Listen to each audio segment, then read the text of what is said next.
On the morning of August 12th, 1843, a woman's scream shattered the silence of Willowbrook Plantation in South Carolina's Low Country.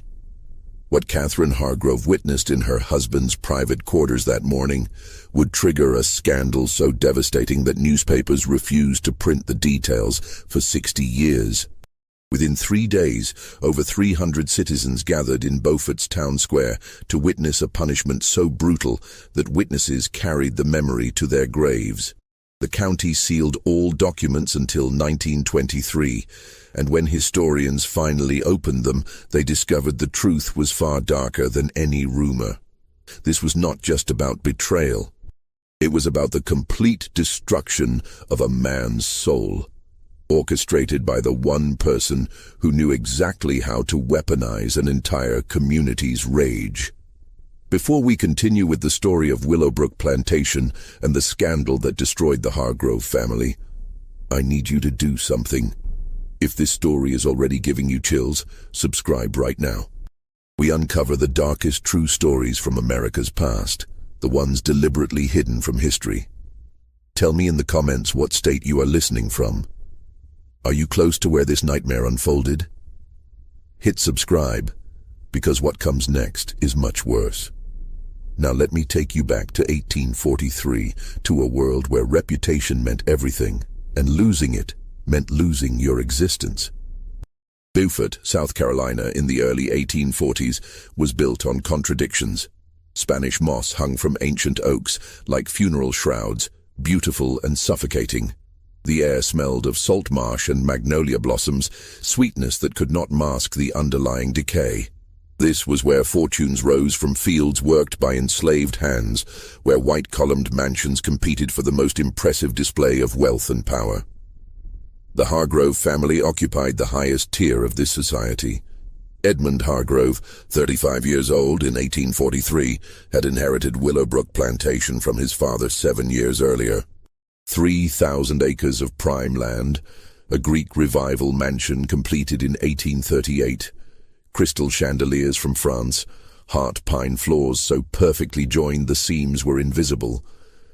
Edmund was exactly what a South Carolina gentleman should be, tall, dark-haired, broad-shouldered from years of riding. He dressed impeccably, spoke with the measured cadence of old money, served on the town council, held position as church deacon. He was known as a fair master, which in that time meant he did not whip his slaves as often as his neighbors.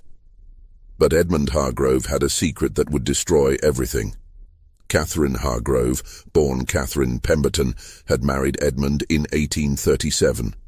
She came from Charleston wealth that rivaled the Hargroves. The marriage had been arranged, as most were, a union designed to strengthen both families. She was beautiful in the way Southern society demanded.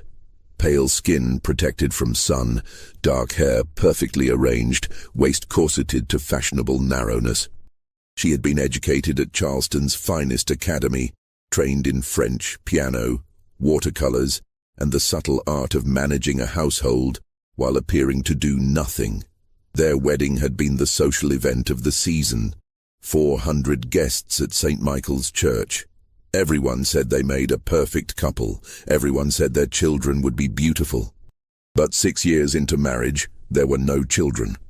This was whispered in parlors, always with that mixture of pity and judgment society reserved for women who failed their primary duty.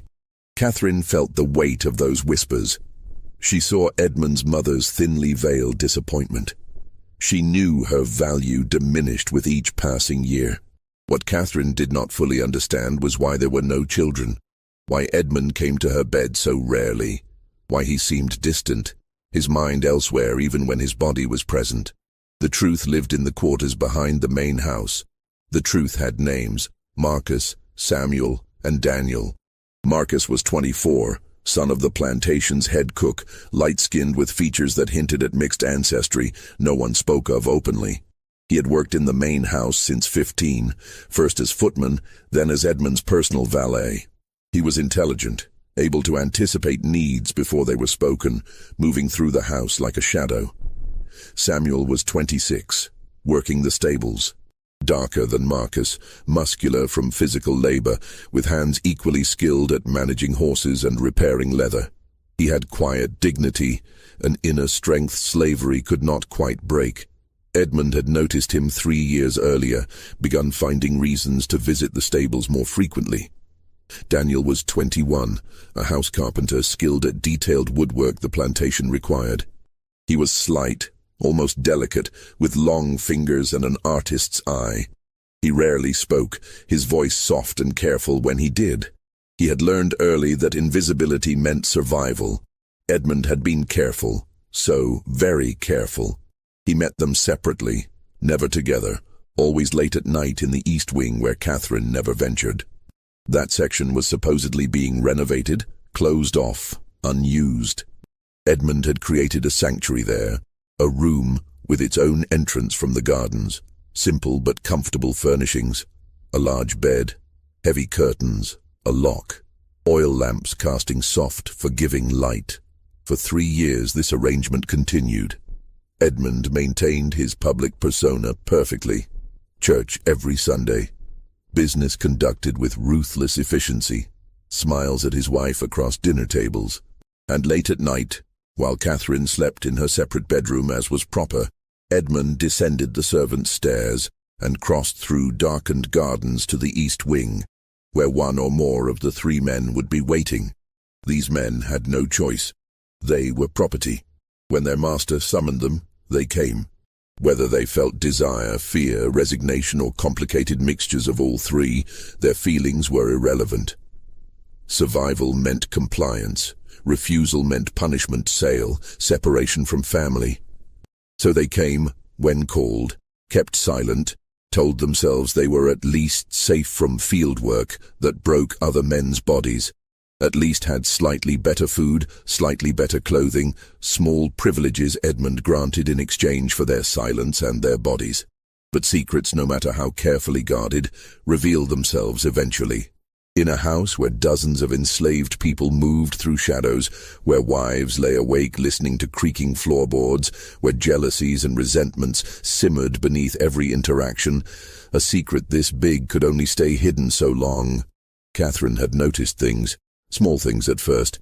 Edmund always locking the East Wing door. Him seeming energized certain mornings, almost cheerful, after weeks of distant moodiness. Marcus moving through the house with particular tension, eyes never quite meeting hers. Samuel always in the garden late at night when he should be in the quarters. Daniel sometimes with bruises on his neck, marks that looked like they might be from fingers, from lips. She had noticed and pushed these observations away because the alternative was unthinkable. No southern gentleman would do such things. Impossible, unnatural, against God and nature and every law of civilized society. But Catherine was not a fool. She had been raised in a world where women learned to observe, to read subtle signs men thought they were hiding.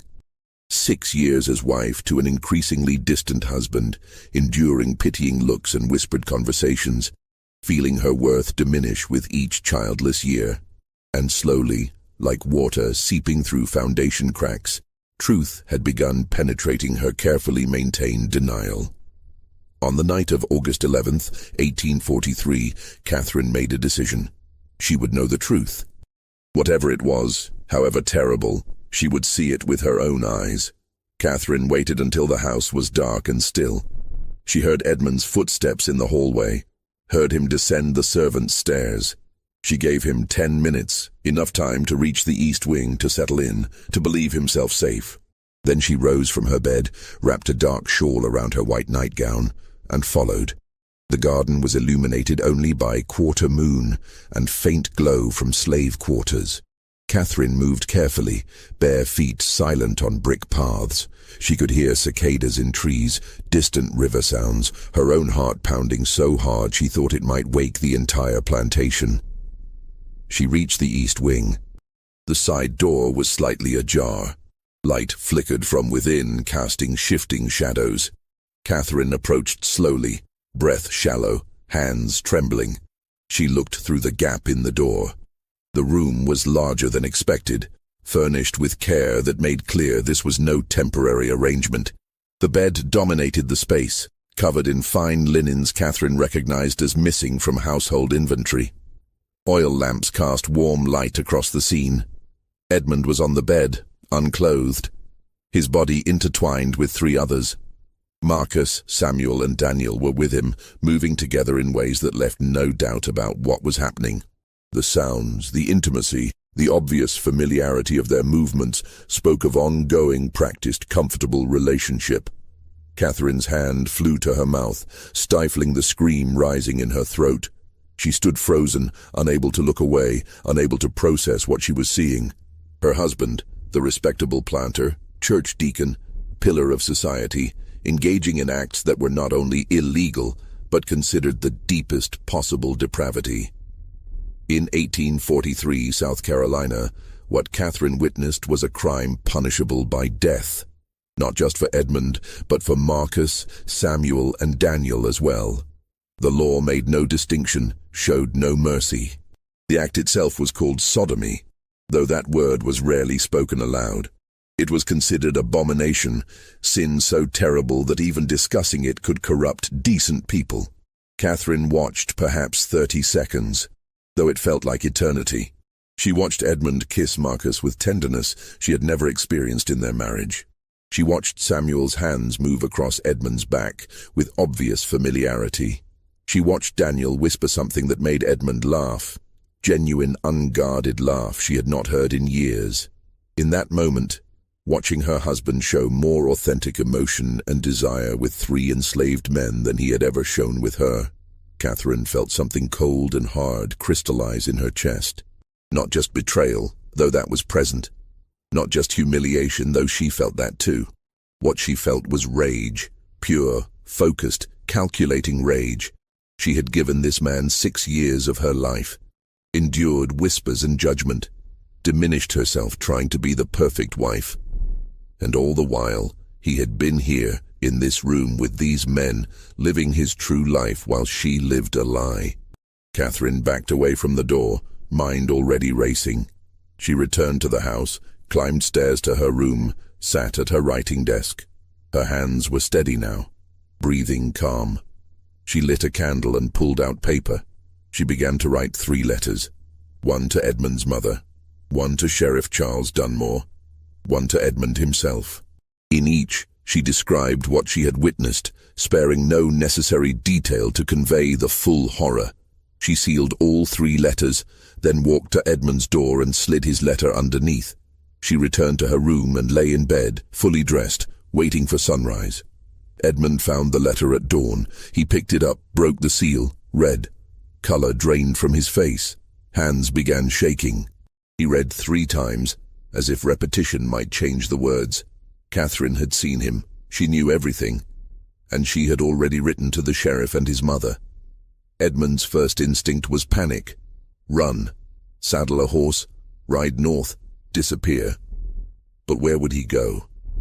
He was a plantation owner whose entire identity was tied to this land.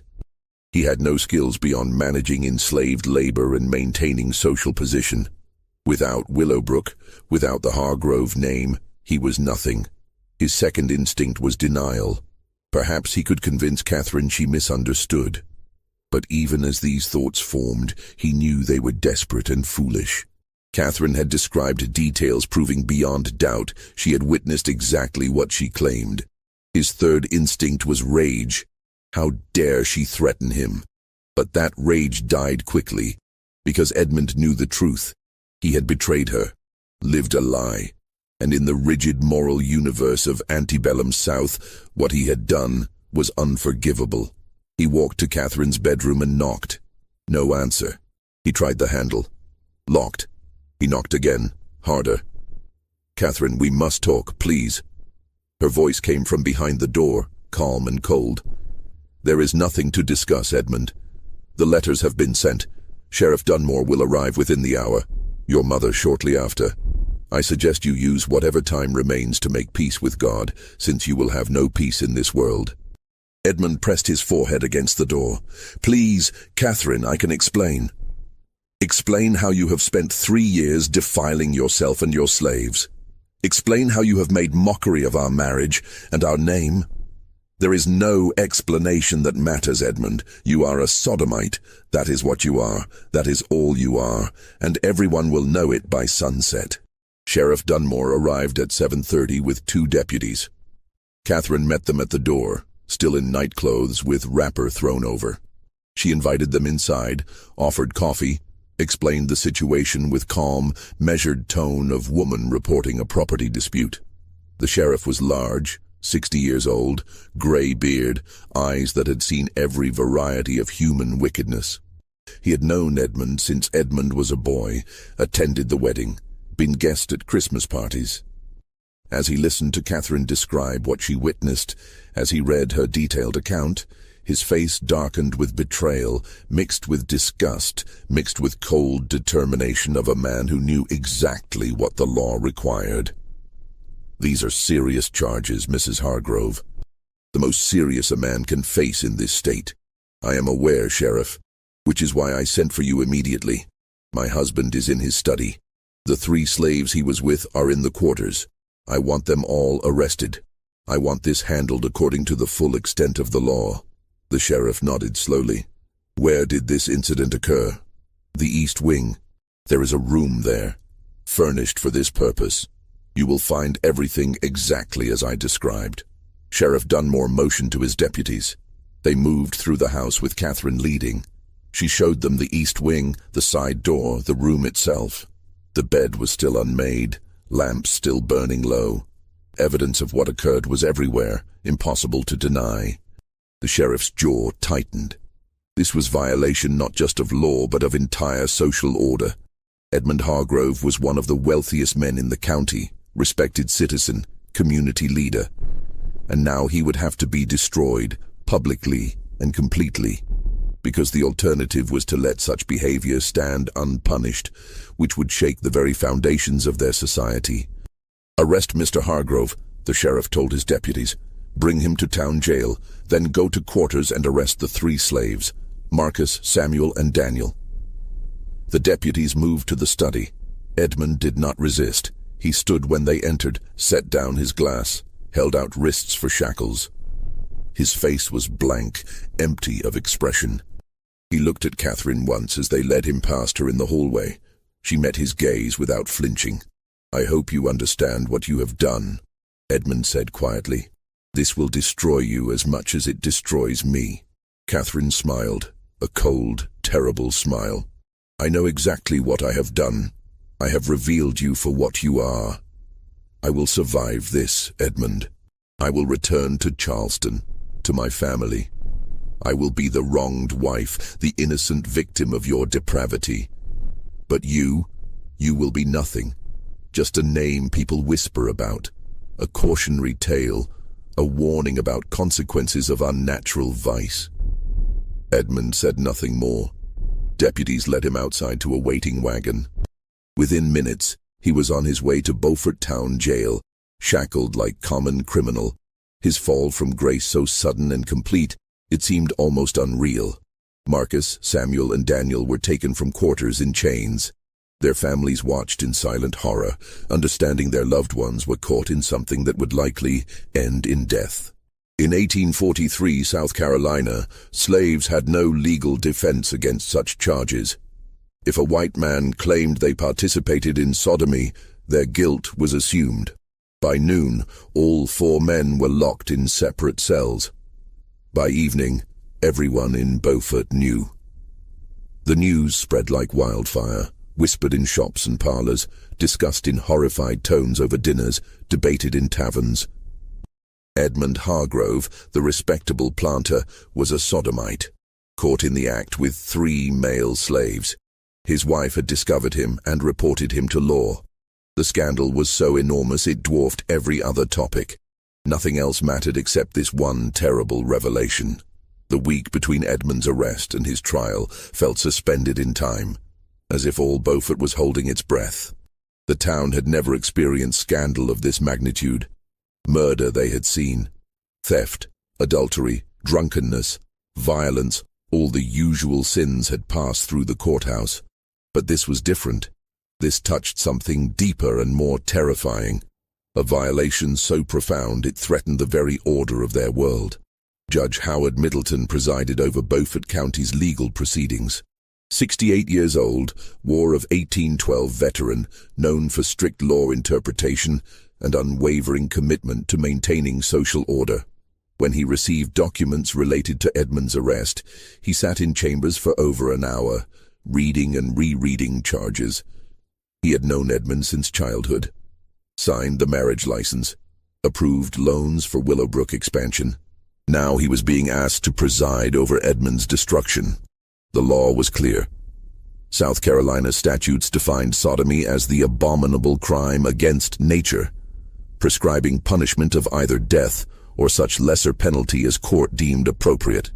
Though statute strongly implied death was preferred. No ambiguity, no room for interpretation. The act itself, if proven, demanded harshest consequences. But Judge Middleton faced complications. Edmund was white, wealthy, from founding family. Marcus, Samuel, and Daniel were enslaved, property, legally worth perhaps $800 each. Law theoretically applied equally, but in practice everyone knew enslaved people would be punished more severely and quickly.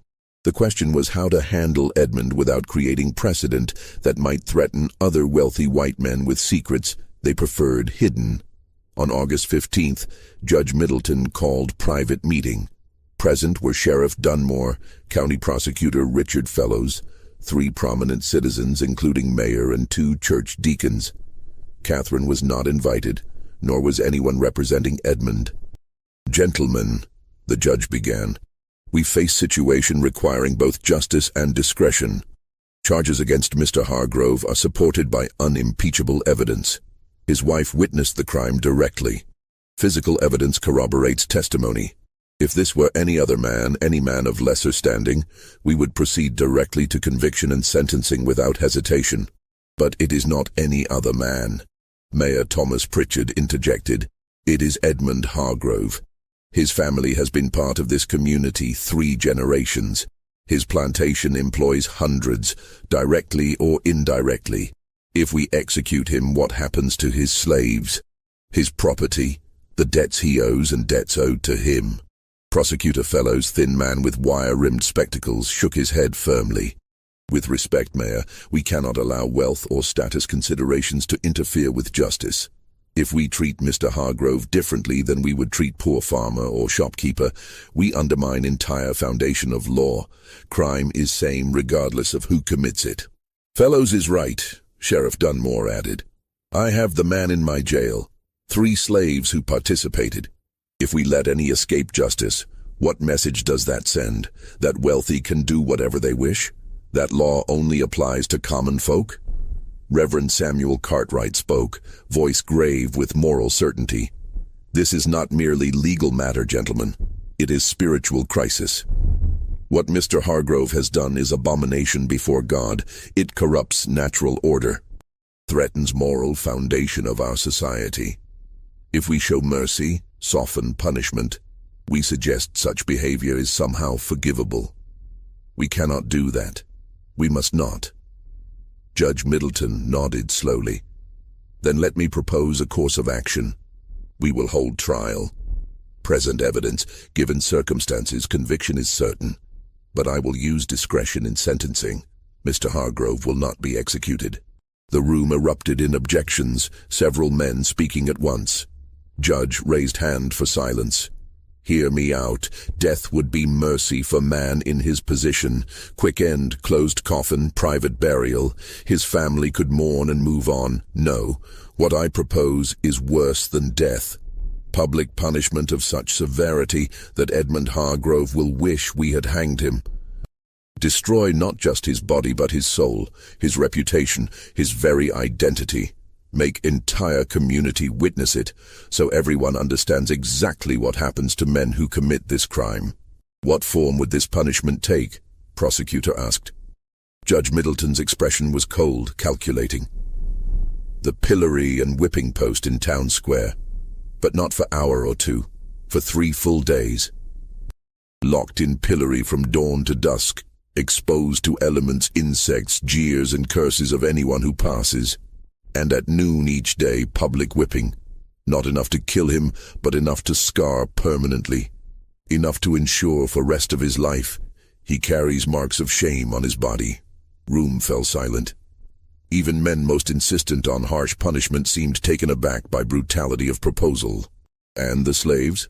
Reverend Cartwright asked quietly. "They will be hanged," Judge said without hesitation. "They are property who corrupted their master. They seduced him into depravity. They will serve as example of what happens when slaves step beyond their place." "Executions will precede Mr. Hargrove's punishment by 1 day, so he knows what his actions have cost them." Sheriff Dunmore frowned. "That is not just, Your Honor. By all accounts, Hargrove initiated these relationships. Slaves had no choice, could not refuse their master. Justice and necessity are not always aligned, Sheriff. Law requires all participants in sodomy be punished. More importantly, white citizens need to see natural order restored. White men may fall, but they fall from great height. Slaves who participate in such acts must be eliminated entirely. It is harsh, but only way to maintain control." Men exchanged glances. Slowly, reluctantly, they nodded agreement. Solution satisfied no one completely, but balanced competing demands of law, social hierarchy, and need to make example that would resonate far beyond Beaufort. But Judge Middleton had not factored in Catherine Hargrove. She was not present, but she had sources. One of Judge's clerks, young Benjamin Porter, courting Catherine's cousin, overheard conversation and repeated it to his fiancée, who immediately sent word to Catherine. When Catherine learned the plan, she was not satisfied. She had wanted Edmund destroyed, but had not considered Marcus, Samuel, and Daniel would be executed. Despite everything, despite her rage, she understood these 3 men had been trapped in an impossible situation. They were property, had no choice but to obey master's commands. To execute them for Edmund's depravity seemed like miscarriage of justice, even by twisted standards of slave society. But Catherine also understood something else. If Marcus, Samuel, and Daniel died before Edmund's public punishment, if they were hanged and buried before town witnessed Edmund's humiliation, then Edmund would become martyr of sorts. People would whisper he had loved his slaves, sacrificed himself for them, that there was something tragic and romantic about his fall. Catherine could not allow that narrative. She sent word to Judge Middleton requesting private meeting. He agreed, curious about what woman at Scandal's center could possibly want. They met in his chambers 2 days before trial.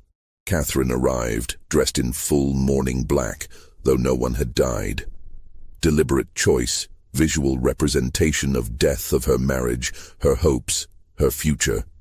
She sat across from Judge with perfect posture, hands folded, expression calm. "Your Honor, I have heard of your intended sentence for my husband and the 3 slaves involved in his crime." Judge raised eyebrow.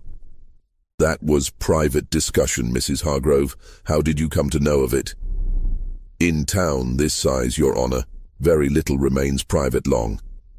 But I am not here to question your authority or judgment. I am here to make request." "Speak, then." "I request punishment of all 4 men occur simultaneously, that Marcus, Samuel, and Daniel not be hanged separately, but be present during Edmund's 3 days in pillory and whipping, that they be forced to watch what becomes of the man who used them, and that Edmund be forced to watch their executions on final day, after his punishment is complete." Judge leaned back, studying her. "That is remarkably cruel, Mrs. Hargrove, even for wronged wife. My husband showed me no mercy, Your Honor, showed our marriage no respect, showed God's law no reverence. Why should I show him mercy now? Why should he be granted dignity of being punished alone, where he can imagine himself victim? Let him see what his desires have cost. Let him watch those 3 men die, knowing his actions brought them to gallows. Let entire town see complete picture of his depravity and its consequences." Judge Middleton was silent for a long moment, then nodded slowly. "Your request is granted. I will modify sentence accordingly. Trial will proceed in 3 days. Punishment will begin day after verdict. It will be exactly as you described." Catherine stood, smoothed her black skirts, offered Judge Small cold smile. "Thank you, Your Honor. Justice should be complete, Entire story should be told. Nothing should be hidden. The trial began August 18th, 1843. Courtroom packed beyond capacity. People stood in aisles, crowded doorways, pressed against windows trying to hear every word. This was not just trial. It was social event of decade, spectacle that would be discussed and debated for years. Edmund was brought in wearing shackles. He had not been allowed to change clothes since arrest. Once fine shirt stained and wrinkled, face gaunt, eyes hollow.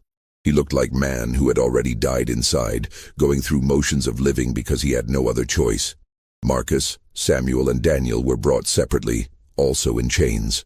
Made to stand in courtroom corner, guarded by armed deputies. Their faces showed different emotions. Marcus looked resigned, almost peaceful, as if he had accepted what was coming. Samuel's jaw was set, eyes burning with quiet rage. Daniel was trembling, tears running silently down face. Judge Middleton took his seat. Prosecutor rose and presented charges. Then Catherine was called to testify. She walked to witness stand, with head held high. Wore dark gray now, still mourning colors but slightly less severe. Placed hand on Bible, swore to tell truth. Then, in clear, steady voice, described in exact detail what she had witnessed morning of August 12th. Courtroom was utterly silent as she spoke. Men shifted uncomfortably. Women fanned themselves, whether from heat or shock, impossible to say. Every word Catherine uttered was like hammer blow, destroying Edmund's reputation, dignity, very humanity. When she finished, prosecutor asked, "Mrs. Hargrove, is there any possibility you misunderstood what you saw?" "No, sir. No possibility of misunderstanding. What I witnessed was clear, unmistakable, and deliberate. My husband was engaged in act of sodomy with 3 male slaves. He was not coerced, not confused. He was participating willingly and enthusiastically in acts that violate every law of God and man." Defense attorney young William Crawford, assigned to Edmund's case and clearly wishing he had not been, stood for cross-examination. "Mrs. Hargrove, is it possible your husband's behavior was result of temporary insanity, that he was not in right mind?" Catherine's eyes narrowed. "My husband has been engaging in this behavior for at least 3 years, Mr. Crawford. That is not temporary insanity. That is deliberate choice. That is who he is." Crawford tried few more questions, but each only made Edmund's situation worse. Finally sat down, defeated, no defense to be made, evidence overwhelming, witness unshakable. Edmund was asked if he wished to testify. He shook his head. What could he possibly say?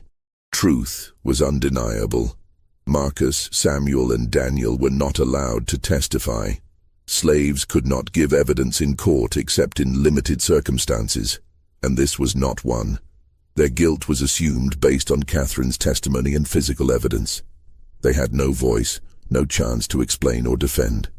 Simply stood in corner, waiting for inevitable verdict. Judge Middleton addressed jury, though everyone knew their decision was predetermined. "Gentlemen of jury, you have heard testimony, seen evidence. Law is clear on this matter.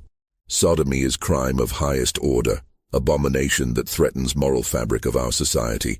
You must now determine whether accused are guilty of this crime." Jury deliberated less than 10 minutes. When they returned, foreman stood and delivered verdict. "We find defendant, Edmund Hargrove, guilty of sodomy." Murmur ran through courtroom. Some voices expressed satisfaction, others sounded shocked, even though outcome had been certain. "We find slaves Marcus, Samuel, and Daniel guilty of sodomy and of corrupting their master." This verdict delivered more quietly, almost as afterthought. 3 men's fate had never been in question. They were already dead in eyes of law. Jury simply made it official. Judge Middleton nodded. "Court accepts verdict. We will proceed to sentencing." He paused, letting tension build. Every person leaned forward, waiting to hear what punishment would be decreed. "Edmund Hargrove, you have been found guilty of abominable crime of sodomy. Law permits me to sentence you to death, and many believe that would be appropriate punishment. However, I believe death would be too merciful. You have violated not just law, but sacred trust of your position. Corrupted your slaves, abused authority, brought shame upon family and community. Edmund closed eyes, waiting for sentence to continue. Therefore, I sentence you to 3 days of public punishment. You will be locked in pillory in town square from dawn to dusk each day. At noon each day, you will receive 20 lashes with whip. You will be marked permanently, so for rest of your life, you carry evidence of your crime upon your body, and you will witness execution of 3 slaves whose lives you destroyed with your unnatural desires. Gasp went through courtroom. 3 days in pillory was brutal enough, but 60 lashes total would leave man scarred and broken. Forcing Edmund to watch executions was psychological torture many found excessive, even given severity of crime. As for Marcus, Samuel, and Daniel, Judge continued, turning to face 3 enslaved men, you are sentenced to death by hanging. Execution will take place in town square on afternoon of 3rd day of Edmund Hargrove's punishment, so he may witness consequences of corruption he brought upon you. Daniel collapsed. Deputies caught him before he hit floor, held him upright. Samuel's face remained impassive, but hands clenched into fists. Marcus looked directly at Edmund for first time since trial began, and expression on his face was not anger or fear. It was something worse. It was pity. Judge Middleton struck gavel. This court is adjourned. Sentence will be carried out beginning tomorrow at dawn. May God have mercy on all your souls. Courtroom erupted in conversation as people filed out. Some satisfied justice had been served, others disturbed by severity. Many already planning to attend public spectacle, drawn by morbid curiosity and knowledge they were about to witness, something that had never happened in Beaufort before. Catherine left without looking at Edmund. She had achieved what she set out to do. Truth was public. Edmund was destroyed. She would soon be free to leave this place and never return. Morning came too quickly. Sun rose over Beaufort, casting golden light across town square. Already people were gathering, chairs set up for prominent citizens. Others stood in groups talking in low voices. Children were kept home, but teenagers and adults filled square until there was barely room to move. In center stood pillory, wooden frame with holes for head and hands, and beside it, whipping post, thick wooden pole with iron rings for securing condemned. Both had been freshly painted, as if someone wanted them to look their best for this historic occasion. At dawn, Edmund was brought from jail. He wore only trousers, torso bare, feet without shoes, hands bound behind back. Deputies led him to pillory and locked him in position, head and hands secured, body bent forward, completely immobilized. Morning sun was already hot. Within an hour, Edmund was sweating. Within 2 hours, flies had found him. Within 3 hours, his back was burning from sun exposure and legs shaking from strain of standing in one position. And people watched. Some jeered and called insults. Others simply stared in silence. Few felt pity, but kept it to themselves, knowing expressing sympathy for Sodomite would bring suspicion on their own character. Catherine arrived mid-morning, accompanied by 2 female relatives from Charleston, who had come to support her. She stood at distance from pillory, not close enough to speak to Edmund, but close enough that he could see her if he raised eyes. She wanted him to know she was there, witnessing his humiliation, ensuring it was complete. Marcus, Samuel, and Daniel had been brought from jail and forced to stand at square's edge, chained together, guarded by deputies. They watched Edmund's punishment with varying reactions. Marcus kept expression neutral, showing nothing. Samuel watched with grim satisfaction, glad to see man who used him now suffering. Daniel could not watch at all. He kept eyes on ground, unable to bear sight. At noon, real punishment began. Sheriff Dunmore approached pillory with long leather whip. Crowd fell silent, every eye fixed on scene about to unfold. Edmund Hargrove, Sheriff announced loud enough for everyone to hear, "You have been sentenced to 20 lashes. May this punishment serve as reminder of consequences of your crime, and as warning to any other man who might be tempted to follow your path. Edmund's body tensed. He had been whipped once as child, few strokes for childhood mischief, but that had been nothing compared to what was coming. He tried to prepare himself, but there was no preparing for this. First lash came without further warning. Leather strip cut across Edmund's bare back with crack that echoed across square. Edmund gasped, but did not cry out. Thin line of red appeared on his skin. Second lash followed quickly. Then third. By fifth lash, Edmund was groaning with each blow. By 10th, he was crying out, unable to maintain composure.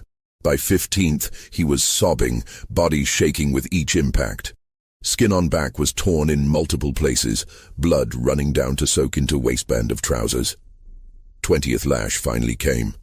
Edmund sagged in pillory, held upright only by wooden frame imprisoning him. Crowd was silent now. Initial excitement of witnessing punishment replaced by uncomfortable reality of watching human being broken. Sheriff Dunmore coiled whip and stepped back. Edmund would remain in pillory until sunset, still exposed, still suffering, but at least whipping was over for today. He drifted in and out of consciousness as afternoon stretched endlessly.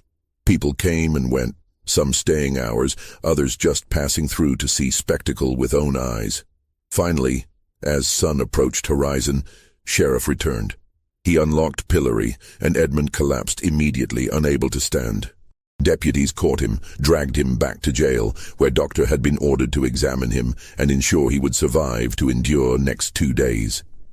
Second day began exactly like first. Edmund brought out at dawn, locked in pillory, exposed to sun and insects and jeers of crowd. His back was mass of scabbed lacerations from previous days' whipping. Every movement pulled at wounds, sending fresh waves of pain through body. Catherine returned as she had day before. She stood in her black dress, face shaded by parasol, watching without expression. People had begun whispering about her, calling her cruel, calling her vindictive. But they also understood her rage. She had been wronged in way few women could imagine. At noon, whipping began again. 20 more lashes across Edmund's already damaged back. This time he screamed from first blow. There was no dignity left, no strength to maintain composure. He screamed and begged and pleaded for mercy, but none came. Law had decreed 20 lashes, and 20 lashes he received.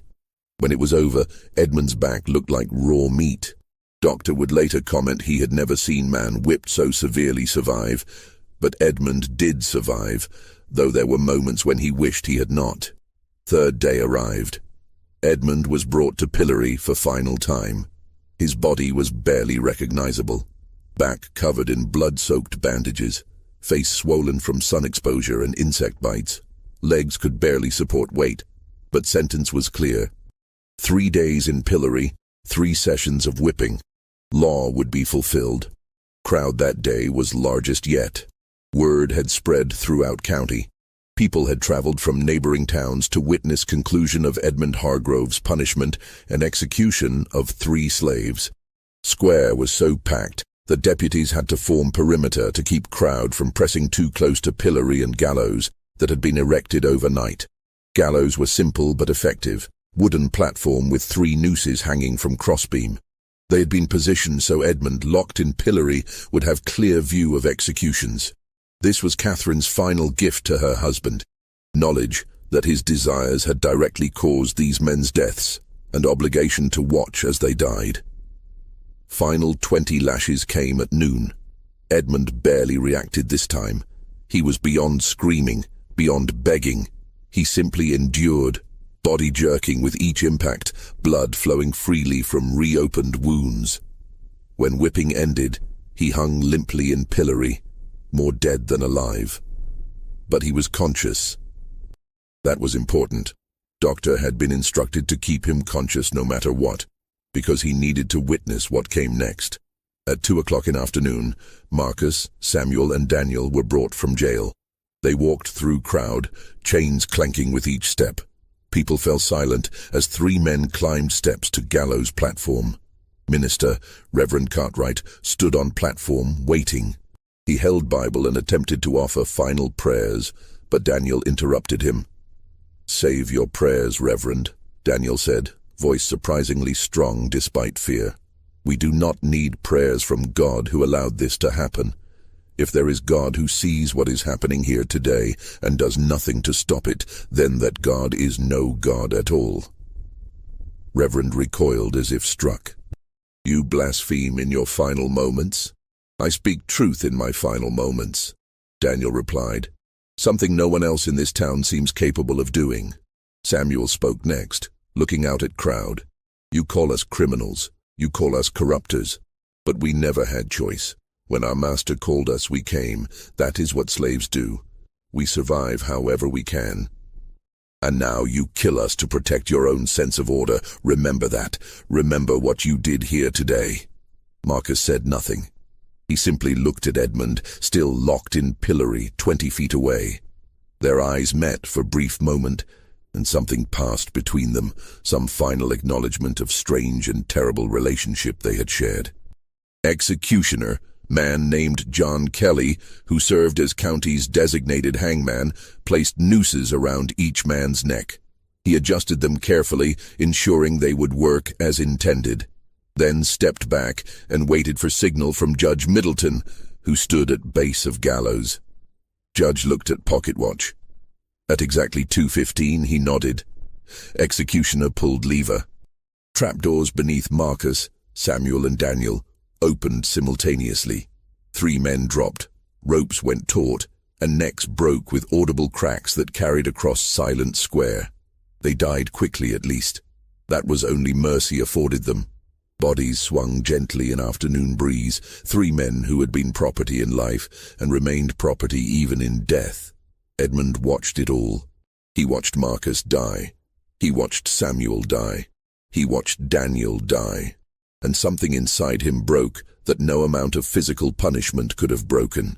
He made sound, low wailing cry that seemed to come from somewhere deep inside shattered soul, sound of anguish and despair and guilt that would haunt everyone who heard it for rest of their lives. Bodies were left hanging for hours, as was customary, to ensure death was complete and serve as final warning. Then they were cut down and loaded into wagon. They would be buried in unmarked graves on edge of town, in section reserved for criminals and slaves who died without family to claim them. Edmund was finally released from pillory at sunset. He collapsed immediately, had to be carried back to jail. Doctor examined him and declared he would survive, though recovery would be long and painful. Judge Middleton came to Edmund's cell that evening. He looked down at broken man lying on cot, barely conscious, covered in bandages, spirit as damaged as body. "Mr. Hargrove, you have served your sentence. You are free to go. But understand this. You are no longer welcome in Beaufort, no longer welcome anywhere in South Carolina. If you remain here, if you attempt to reclaim your property or position, you will find society has closed its doors permanently. My advice is to leave. Go west, go north, go anywhere but here, and pray no one where you land ever learns your name or history." Edmund said nothing. There was nothing to say. His life as he had known it was over. Everything he had been, everything he had worked for was gone. He was ghost now, living reminder of what happened to men who violated unwritten rules of Southern society. 3 days later, after enough recovery that he could stand and walk with assistance, Edmund left Beaufort.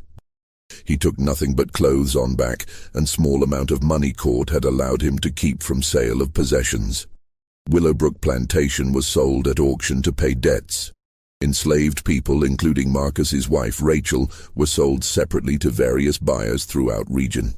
House was purchased by family from Charleston, who renamed it and tried to erase all connection to Hargrove name. Edmund disappeared into vastness of America. Some said he went to Texas. Others claimed he died within year, unable to survive without privilege and protection he had always known. Few whispered he went to California during Gold Rush, lost himself among thousands of other men running from their pasts. But no one knew for certain. Edmund Hargrove simply ceased to exist, as thoroughly as if he had been executed alongside Marcus, Samuel, and Daniel. Catherine returned to Charleston as she had planned. She resumed maiden name, Pemberton, and told everyone her husband had died. In sense, this was true. Man she had married no longer existed. Her family welcomed her back, sympathetic to ordeal, understanding she had been innocent victim of monstrous deception. She never remarried. She lived quietly, managing inheritance, attending church, maintaining appearance of respectable widow. But people who knew her said something had changed in her eyes, something hard and cold that had not been there before. She had destroyed her husband completely, and in doing so, perhaps destroyed something in herself as well. Years passed. Scandal of Willowbrook Plantation faded from immediate memory, though it remained cautionary tale whispered to young men about consequences of unnatural vice. County documents remained sealed, as Judge Middleton had ordered, protecting reputations of families involved. But in 1897, 54 years after events occurred, something unexpected happened. Young historian named Thomas Bradford, researching antebellum South Carolina for his doctoral thesis, applied for access to sealed county records. After considerable debate, Judge granted permission, reasoning that enough time had passed, that everyone directly involved was long dead, that history deserved truth. Bradford spent 3 months reading through documents, trial transcripts, Catherine's testimony, letters between judge and various officials, eyewitness accounts of punishment and executions, medical reports on Edmund's condition, financial records of plantation sale. Everything had been meticulously preserved. Bradford was shocked by what he discovered, not just by events themselves, though those were disturbing enough, but by what documents revealed about antebellum society. Rigid moral codes enforced through spectacular public violence. Laws that made no distinction between willing participants and enslaved people who had no choice. Communities' eagerness to witness suffering, to participate in destruction of one of their own, when he violated social order. He published his findings in 1899 in academic journal with limited circulation. Article caused minor controversy among historians, but was largely ignored by general public. Story was too old, too disturbing, too at odds with romantic myths about Old South that were being promoted in that era. Then, in 1923, 80 years after scandal, Beaufort County finally opened all sealed documents to public. Local newspaper ran brief article about Hargrove case, presenting it as interesting historical curiosity. Article mentioned that Catherine Pemberton had lived until 1902, dying at age 87 in Charleston. That Edmund Hargrove's ultimate fate remained unknown. That descendants of Marcus, Samuel, and Daniel's families still lived in region, though most had never known full story of how their ancestors died. Article concluded with observation that seemed to miss entire point. It was different time, with different standards of morality and justice. We can only be grateful that we live in more enlightened era. But was it really so different? That was a question that haunted few people who truly understood story. Laws had changed, yes. Public executions were no longer permitted. Torture was no longer legal punishment. But human capacity for cruelty in service of maintaining social order, for using law to destroy those who threatened established hierarchies, for creating scapegoats and demanding blood sacrifices to appease collective fear and rage. Had any of that truly changed? In 2015, Small Historical Society in Beaufort erected marker near site where gallows had stood in 1843. Marker acknowledged that 3 enslaved men, Marcus, Samuel, and Daniel, last names unknown, had been executed on this spot for crimes that modern understanding recognized they could not have refused to commit. Marker called it injustice, called it tragedy, called it reminder of laws and social systems that valued property rights over human dignity. Marker said nothing about Edmund Hargrove, nothing about Catherine, nothing about 3 days in pillory or 60 lashes that left permanent scars. That part of story remained too uncomfortable, too complex, too resistant to simple moral lessons about past injustices. because Edmund was both perpetrator and victim. He had used his power to coerce enslaved men into sexual relationships, making him abuser regardless of his own desires.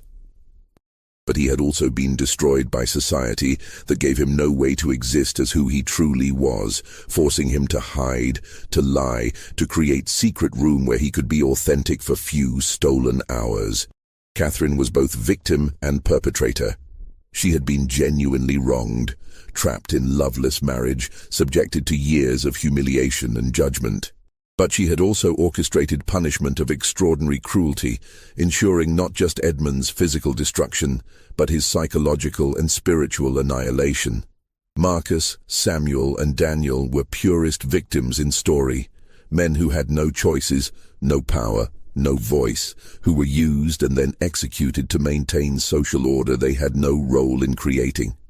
Their deaths were legal murder, sanctioned by courts and witnessed by hundreds who convinced themselves they were upholding justice and morality.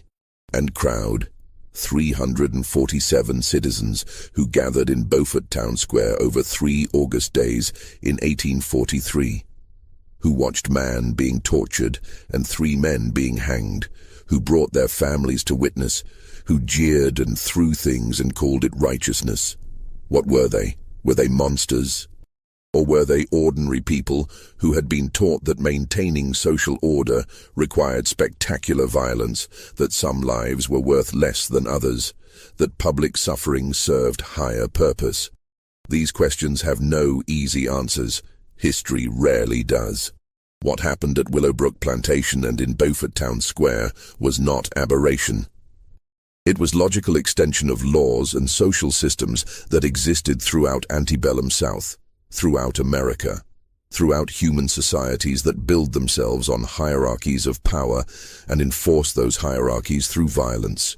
Story remains disturbing not because it is so different from our world, but because it reveals uncomfortable truths about human nature, about how quickly compassion disappears when we are told that cruelty serves justice, about how easily we convince ourselves that destroying others protects our own safety and virtue. Edmund Hargrove, Catherine Pemberton, Marcus, Samuel, Daniel, Judge Middleton, Sheriff Dunmore, Reverend Cartwright, and 347 witnesses are all dead now. Their world is gone. But echoes of what they did, choices they made, violence they perpetrated or witnessed or endured, those echoes remain. Listen carefully and you can still hear them. What do you think of this story? Do you believe everything was revealed? Or are there still secrets buried in Beaufort's past? Leave your comment below. If you enjoyed this dark tale from American history and want more stories like this, subscribe to Liturgy of Fear, hit that notification bell, and share with someone who loves historical mysteries. See you in the next video, where we will uncover another forgotten nightmare from America's past.